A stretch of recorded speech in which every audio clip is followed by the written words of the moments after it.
ការងាររកស៊ីជួបបញ្ហាមានសូនីតាបង្ខំចិត្តផ្អាកនិងងាកមកផលិតវីដេអូខ្លី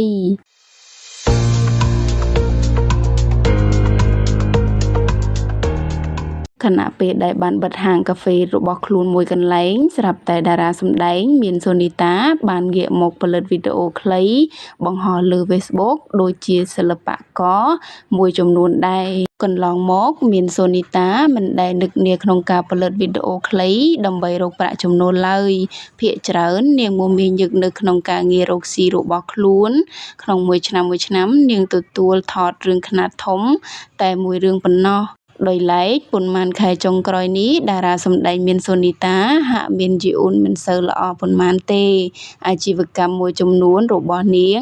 ដែលបានបើកដំណើរការជាច្រើនឆ្នាំត្រូវបានបង្ខំបិទទ្វារដោយសារតែរកប្រាក់ចំណូលមិនសូវបានជាក់ស្ដែងហាងកាហ្វេរបស់នាងមួយកន្លែងត្រូវបានផ្អាកដំណើរការជាច្រើនខែមកហើយជុំវិញនៃការវិលត្រឡប់មកផលិតវីដេអូខ្លីនេះតារាសម្ដែងមានសូនីតាបញ្ជាក់ប្រាប់ថាដោយសារមួយរយៈនេះនាងទំនេរច្រើនណាមួយចង់ធ្វើអ្វីដែលថ្មីហើយប្លែកចែកជូនអ្នកគាំទ្រគួររំលឹកផងដែរថាកញ្ញាមានសូនីតាមានអាជីវកម្មជាច្រើននៅក្នុងដៃទាំងហាងក្រមាហាងកាត់ដេរនិងហាងកាហ្វេដែលបានបើកដំណើរការជាង4ឆ្នាំនិងមានសាខាជាច្រើនកន្លែង